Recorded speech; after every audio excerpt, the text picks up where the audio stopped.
नमस्कार मित्रों, nationalist view के इस ताज़ा एपिसोड में आपका स्वागत है। आज हम बात करेंगे बांग्लादेश इलेक्शंस के बारे में। हमारे साथ उसानास फाउंडेशन के निदेशक श्री अभिनव पंड्या जी हैं। अभिनव पंड्या जी, आपका बहुत बहुत स्वागत है। और आपने समय निकाला अपना चर्चा के लिए। अभिनव पांड्या जी जो है लगातार जियो पॉलिटिक्स पर नज़र रखते हैं। और उसानास फाउंडेशन भी लगातार जियो पॉलिटिक्स के ऊपर रिसर्च पेपर पब्लिश करता रहता है। और मेरा दर्शकों से आग्रह है कि वो ऑनलाइन जाकर उसानास फाउंडेशन की वेबसाइट और उसके यूट्यूब चैनल को भी देख सकते हैं। और उसके सोशल मीडिया हैंडल्स को, उनको वहां पर काफ़ी ओरिजिनल रिसर्च और जानकारी मिल जाएगी। बहरहाल, बांग्लादेश इलेक्शंस की हम बात कर रहे हैं। बांग्लादेश में 7 जनवरी को आम चुनाव हुए थे। शेख हसीना 5वीं दफा प्रधानमंत्री बनी है उन चुनावों के परिणाम स्वरूप। जिन्हें जानकारी नहीं है उनके लिए बता देता हूँ, जातीय संसद कहा जाता है बांग्लादेश की पार्लियामेंट को। अवामी लीग, जो शेख हसीना की पार्टी है, वो सत्ता में थी, वो सत्ता में वापस लौटी है। ये 76 वर्षीय शेख हसीना की फिफ्थ टर्म है। और ये फोर्थ कंजेकेटिव, यानी चौथी चौथा लगातार कार्यकाल है। उनकी पार्टी को कुल 222 सीटें मिली, जो आजाद उम्मीदवार थे, जिनमें से ज्यादातर वास्तव में अवामी लीग के ही समर्थन से लड़ रहे थे या अवामी लीग के समर्थक हैं। उन्होंने 62 सीटें जीती। जातीय पार्टी जो है उसने 11 सीटें जीती। और इसके अलावा कुछ मुट्ठी भर सीटें जो है वो अवामी लीग की अलाइज पार्टियां जो है, बांग्लादेश वर्कर्स पार्टी, जातीय समतांत्रिक दल और बांग्लादेश कल्याण पार्टी, ये अलाइज हैं, ये सहयोगी पार्टियां अवामी लीग की। और इन चुनावों को लेकर काफी अंतर्राष्ट्रीय स्तर पर भी चर्चा हुई। अमेरिका और पश्चिमी देश लगातार शेख हसीना पर दबाव बना रहे थे कि वो फ्री एंड फेयर इलेक्शंस करवाएं। और एक तरीके से उनकी पूरा प्रयास था कि शेख हसीना हार जाए चुनाव। लेकिन ऐसा हुआ नहीं। और भारत के लिए इसका क्या इम्पैक्ट होगा? तो अभिनव जी, पहला प्रश्न आपसे ये है कि भारत को इन चुनावों के परिणामों का भारत पर क्या असर? नमस्कार जी, बहुत बहुत धन्यवाद मुझे बुलाने के लिए। मैं मानता हूं कि ये चुनाव भारत के लिए हर दृष्टि से बहुत महत्वपूर्ण है, खास तौर से बिकॉज अभी आज के हालात में अगर आप देखें तो भारत दो तरीके के जो सुरक्षा चैलेंजेस है उनका सामना कर रहा है। एक तो जो इस्लामिक आतंकवाद और कट्टरवाद है उसका चैलेंज है, और दूसरा चैलेंज चाइना और पाकिस्तान का। दोनों के लिहाज से, दोनों को मद्देनजर रखते हुए ये चुनाव भारत के लिए बड़े महत्वपूर्ण है। एक तो देखिए, अवामी लीग और शेख हसीना वाजिद, इनका भारत के साथ एक बहुत पुराना रिश्ता रहा है। इनके फादर जो थे शेख साहब, और वो उस शेख मुजीबुर रहमान, उस वक्त जो है उनको भारत ने सपोर्ट किया, इंदिरा गांधी ने सपोर्ट किया, और तब अमेरिका पूरा इनके खिलाफ था, इनकी इंडिपेंडेंस की, और पाकिस्तान से बड़े जुल्म किए जा रहे थे। तो भारत की एक बड़ी, एक महती और बहुत ही एक महत्वपूर्ण भूमिका रही बांग्लादेश के इंडिपेंडेंस के अंदर, उसको आजाद करवाने के लिए। तो इस परिवार का एक विशेष लगाव रहा है। तो जहां तक हमारे सामरिक, कूटनीतिक, रक्षा और आर्थिक हितों की बात रहती है, तो एक तरह से हमारे लिए बहुत अच्छा रहता है कि ये परिवार और ये पार्टी अगर सत्ता में रहती है तो इनसे सामंजस्य स्थापित करने में हमें अच्छा रहेगा। दूसरी बात है कि बांग्लादेश में पिछले कई वर्षों से एक बहुत ही जबरदस्त कट्टरवाद की, इस्लामिक कट्टरवाद की लहर सामाजिक स्तर पर वहां पर फैल रही है। अगर आपने देखा भी होगा कि पिछले कई समय से वहां पर हिंदुओं को टारगेट किया जा रहा है, बुद्धिस्ट को टारगेट किया जा रहा है। तो जमाते इस्लामी जो वहाँ का एक संगठन है, वो काफी मजबूती से अपनी जड़ें बना रहा है। सबसे ग्राउंड लेवल के ऊपर ब्लॉगर्स को मारा गया है। और उसी सिलसिले के अंदर आप देखेंगे तो ये जो बांग्लादेश नेशनलिस्ट पार्टी है, बेगम खालिदा जिया की जो मेन ऑपोजिशन पार्टी है, उसका जमाती एलिमेंट्स के साथ एक बहुत मजबूत और बहुत ही सशक्त गठजोड़ रिश्ता कह दिया, मतलब उनका एक आधार स्तंभ भी वो है इससे। तो अगर वो लोग सत्ता में आते हैं, लोकतंत्र के नाम पर अगर फ्री एंड फेयर इलेक्शंस होते हैं, सो कॉल्ड, से मैं नहीं कहता कि इलेक्शंस फ्री एंड फेयर हुए हैं नहीं हुए, ये एक अलग जांच का विषय है। परंतु अगर मान के चलते हैं कि बिल्कुल ही फ्री एंड फेयर इलेक्शन होते हैं, और अगर सोसाइटी के अंदर, वहां के समाज में कट्टरवाद की एक बहुत ही जबरदस्त तौर पर एक सहमति है, और उसके आधार पर इस तरह की पार्टीज आ जाती है, तो वो भारत के लिए बहुत एक खतरे की घंटी है। बिकॉज सारे भारत के जो कट्टरवादी संगठन हैं वो वहां पर जाकर के पनाह लेंगे, उनको ये सपोर्ट करेंगे। भारत में जो इस्लामिक रेडिकल ऑर्गेनाइजेशन है उनको वहां से सपोर्ट मिलेगा। नॉर्थ ईस्ट में जो हमारे जो इंसर्जेंसी वाले कॉन्सर्जेंट ऑर्गेनाइजेशन हैं, उल्फा वगैरह, उनको वहां पर सपोर्ट मिल जाएगा। पाकिस्तान के लिए एक नया बेस खड़ा हो जाएगा वहां पर बांग्लादेश के अंदर, तो उस तरीके से ये ठीक नहीं है कि मतलब जो अपोजिशन पार्टीज है, बांग्लादेश नेशनलिस्ट पार्टी और दूसरी जो एक्सट्रीमिस्ट रेडिकल जो एलिमेंट्स हैं, वो सत्ता में किसी तरीके से लौट आए। और तीसरा ये कि बेगम खालिदा जिया जो है से वो आई थिंक मुझे लगता है कि रणनीतिक रूप से बहुत ही चतुराई से काम कर रही हैं, और वो चाइना और इंडिया के बीच में एक बहुत ही एक सुंदर बैलेंस बना करके भी चल रही हैं, कहने से मतलब इसमें देखा जाए कि वो बहुत ज्यादा न तो मतलब चाइना के प्रभाव के कारण हमसे मतलब हमारे हितों को नेग्लेक्ट करना या फिर जो है हमारे हितों का ध्यान नहीं रखना, उस तरह का उनके उसमें बर्ताव में नजर नहीं आया है से। और मैंने तो ये भी देखा है कि मोदी सरकार के साथ भी उनका एक सामंजस्य बड़े अच्छे स्तर पर हमारे लिए रहा है से। तो आई थिंक हर दृष्टि से देखा जाए तो इनका सत्ता में आना हमारे लिए फायदेमंद। अमेरिका और पश्चिमी देश क्यों अवामी लीग का विरोध कर रहे थे अभिनव जी? उसके देखिए दो तीन कारण से मैं मानता हूँ उसके अंदर। अमेरिका अमेरिका का एक तो क्या वो डेमोक्रेटिक डेमोक्रेसी को लेकर के जो लेक्चरिंग उनकी जो चलती रहती है ग्लोबल लेवल के ऊपर, तो वो आई थिंक मुझे लगता है अभी भी उस वो जो पास्ट का जो घोस्ट है उससे वो बाहर निकले नहीं है। ये दौर बदल रहा है, तो इसमें आई थिंक वो बातें अब पीछे रहेगी। तो खैर उस पर मैं और आराम से डिटेल में जिक्र करूंगा, बट मोटे तौर पर तो शायद उनको लगता है कि कहीं ना कहीं शेख हसीना वाजिद इंडिया और चाइना के इन्फ्लुएंस में काफी ज्यादा है इससे, तो वो उनके स्ट्रेटेजिक इंटरेस्ट को वो ऐसा वो परसीव करते हैं कि शायद उनके स्ट्रेटेजिक इंटरेस्ट को ये चीजें थ्रेटन करती हैं, तो इसलिए इन पर प्रेशर डालने की कोशिश कर रही हैं अब शेख हसीना वाजिद के ऊपर। और एक तरह से ये संदेश कहीं ना कहीं बड़े हिडन और बड़े छद्म रूप से भारत के लिए भी ये संदेश, क्योंकि शब्द वही काम में लिए गए हैं डेमोक्रेटिक बैकस्लाइडिंग का, जो हमारे लिए भी काम में लिया गया है इससे वहां पर। और तीसरी बात ये है कि मैं मुझे जो आश्चर्य होता है कि भाई अगर अमेरिका, चलिए आप सामने जो बात नजर आ रही है जाहिरा तौर पर वो ये है कि फ्री एंड फेयर इलेक्शंस नहीं हुआ, परंतु जैसा कि मैंने अभी कहा कि अगर हो जाते हैं तो क्या, अगर हो जाते हैं तो बांग्लादेश नेशनलिस्ट पार्टी जो कि वो इस्लामिक रेडिकल्स को सपोर्ट करने वाली और उनको वहां पर प्रश्रय देने वाली इस तरह की ग्रुप्स अगर पॉलिटिक्स में आ जाते हैं, तो फिर तो बांग्लादेश का भी वही हाल होगा जो पाकिस्तान जिस रास्ते पर जा रहा है आफ्टर ऑल। और मैं इस बात को भी डिनाई मतलब इस बात को भी पूरी तरह से स्वीकार करने को तैयार नहीं हूं कि सारे ये इलेक्शंस रिग्ड थे या फिर फ्री एंड फेयर नहीं थे इसीलिए ये लोग आए हैं। डेफिनेटली आवामी सरकार का, चाहे आप वो महिला शिक्षा हो, चाहे फीमेल का रिप्रेजेंटेशन हो पॉलिटिकल पावर के अंदर, चाहे इकोनॉमिक ग्रोथ हो, चाहे आपका सोशल डेवलपमेंट हो, बहुत सशक्त और मजबूत योगदान रहा है। आज जो यूएन के जो एसडीजीज हैं, सस्टेनेबल डेवलपमेंट गोल्स, एमडीजीज वगैरह है, उसको पूरा करने के अंदर आप देखिए बांग्लादेश बहुत जबरदस्त तौर पर कार्य कर रहा है। वहां पर महिला सशक्तिकरण का आप देखिए, ग्रामीण बैंक का काम देखिए, 50 सीट तो उनकी पार्लियामेंट में रिजर्व है। क्या आपको लगता है ये देश किसी ऐसे इस्लामिक एक्सट्रीमिस्ट कंट्री में जहां पर शरिया बेस्ड गवर्नेंस हो, वहां पर इस तरह की कल्पना भी नहीं की जा सकती? उसके अलावा बांग्लादेश एक गारमेंट इंडस्ट्री के एक बहुत बड़े हब के तौर पर सामने उभर करके आया है, तो उनका काम भी है, कई क्षेत्रों में उनका काम है, तो वो एक तरह से मतलब मेरे हिसाब से उनका एक जन समर्थन भी है।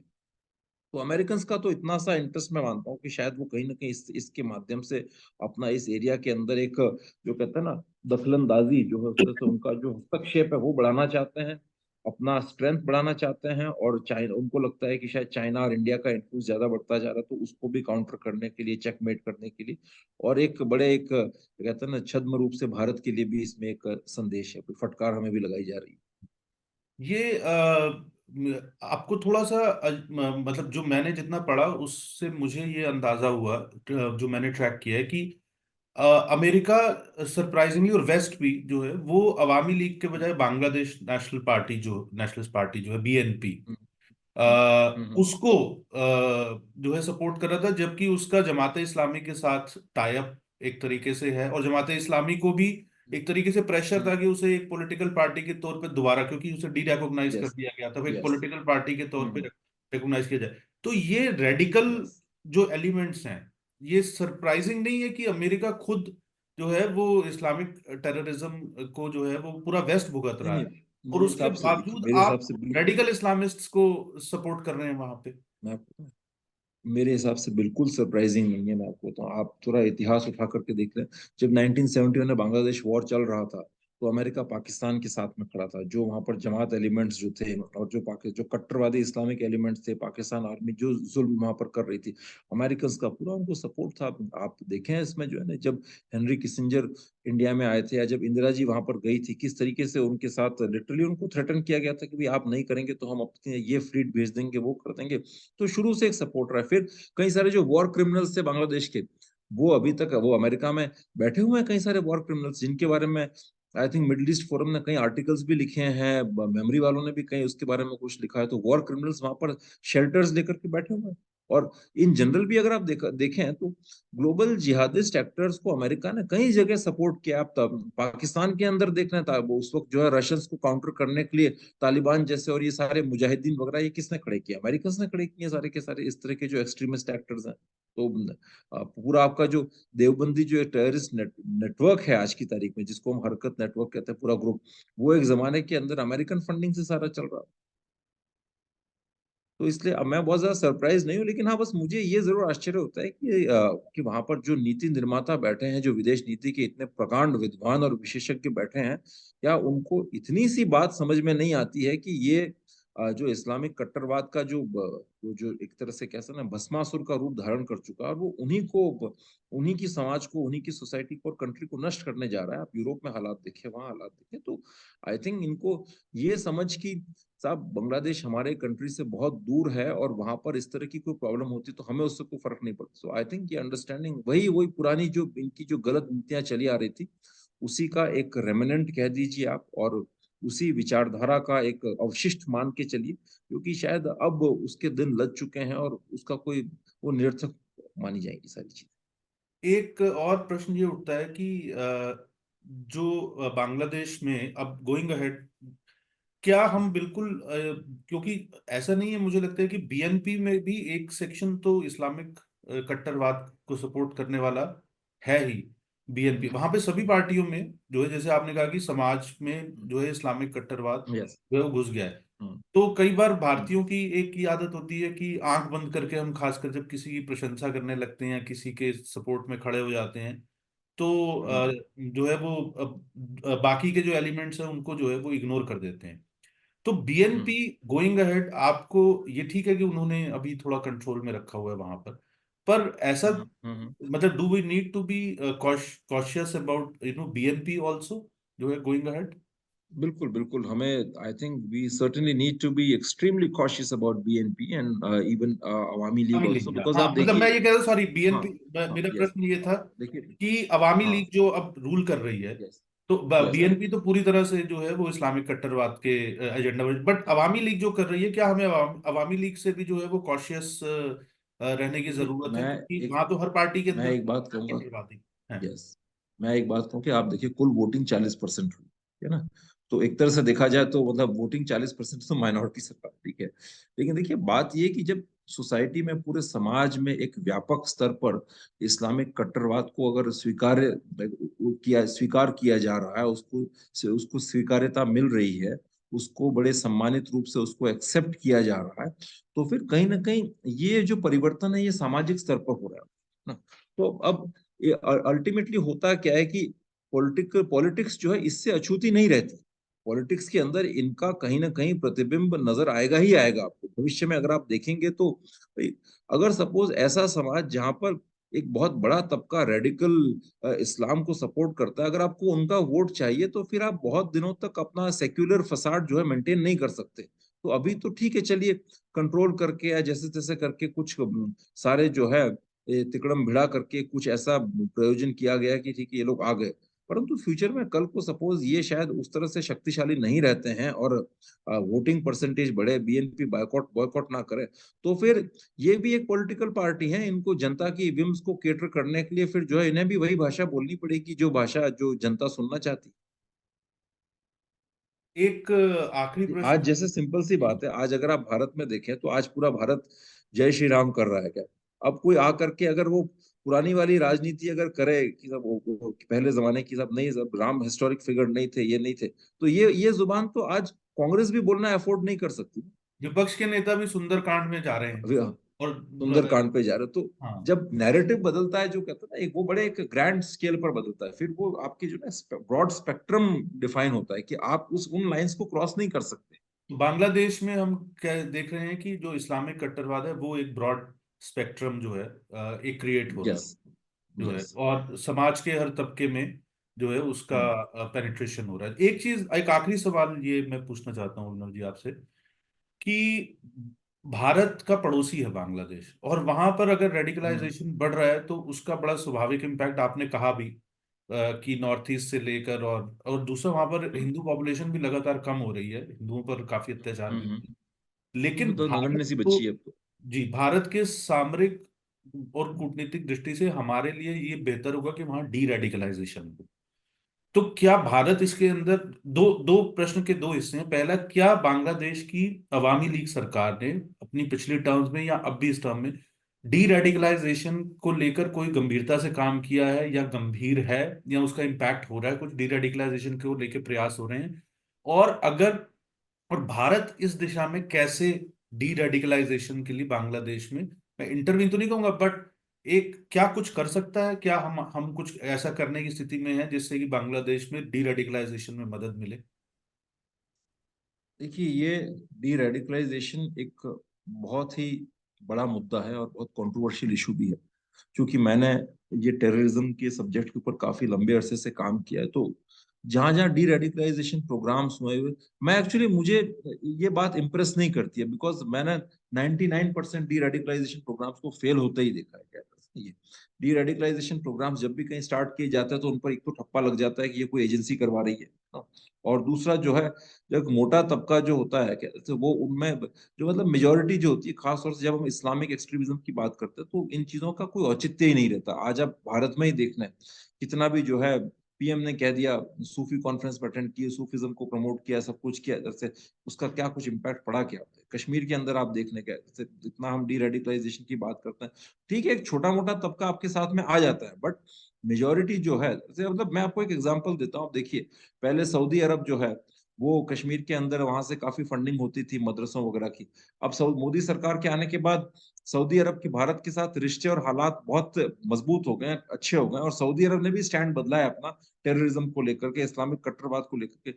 तो आज सऊदी अरब के लिए कोई बहुत खास जो है ना प्रेम नहीं है कश्मीर के अंदर। अब जो है प्रेम टर्की के लिए हो गया है, क्योंकि टर्की के जो सो कॉल्ड खलीफा हैं एर्दोगान, वो भाषा बोलते हैं आपका पॉलिटिकल इस्लाम की, जो कि तो इसलिए ये डी रेडिकलाइजेशन अपने आप में एक बहुत बड़ा मिथ है, मैं तो ये मानता हूँ। हाँ, अब जो उसको दूर करने की बात है, तो वो एक बहुत ही एक ट्रबल्ड वाटर्स वाला एरिया जिसको हम कहेंगे ना, कह सकते हैं, वो एक ऐसा क्षेत्र है जिसके अंदर यदि हम अगर एंटर करते हैं तो उसमें बहुत चुनौतियां हैं, और उस पर एक बहुत अलग से विचार करने की आवश्यकता है, क्योंकि वो सिर्फ बांग्लादेश की प्रॉब्लम नहीं है, वो हमारी भी प्रॉब्लम है। किया तो बहुत कुछ जा सकता है, बट आई थिंक उसके लिए तो अगर हम लोग कोई सेपरेट डिस्कशन कभी करें, और वो भी वो एक ऐसी चीज है जिसका ओपन डोमेन में डिस्कशन भी करना मेरे ख्याल से बहुत उचित नहीं है उस चीज का। आपने बिल्कुल ठीक कहा कि डी रेडिकलाइजेशन अपने आप में इट इज अ चैलेंज जो है, और बहुत ज़्यादा सक्सेसफुल नहीं हुआ है, और इस पे एक अलग चर्चा की भी ज़रूरत है। और कोशिश करेंगे कि कुछ इस तरीके की चर्चा जो पब्लिक डोमेन में हो सकती है, तो उन पक्षों की तो कम से कम जो है वो चर्चा होनी चाहिए। बिल्कुल, बिल्कुल। बहरहाल, आप हमारे साथ आए, आपने अपना समय दिया जो है इस कार्यक्रम के लिए, आपका बहुत बहुत धन्यवाद। और दर्शकों से धन्यवाद। मेरा आग्रह है कि अगर आपको वीडियो पसंद आया हो तो इसे शेयर करें, लाइक करें, चैनल को सब्सक्राइब करें, बेल नोटिफिकेशन को आप दबाएंगे तो आपके लिए बेल आइकन को आप दबाएंगे तो आपको जो है नोटिफिकेशन मिलते रहेंगे जब भी हम नए वीडियो डालेंगे। और हम जल्दी मिलेंगे, एक नए विषय के साथ चर्चा करेंगे। तब तक सबको नमस्कार।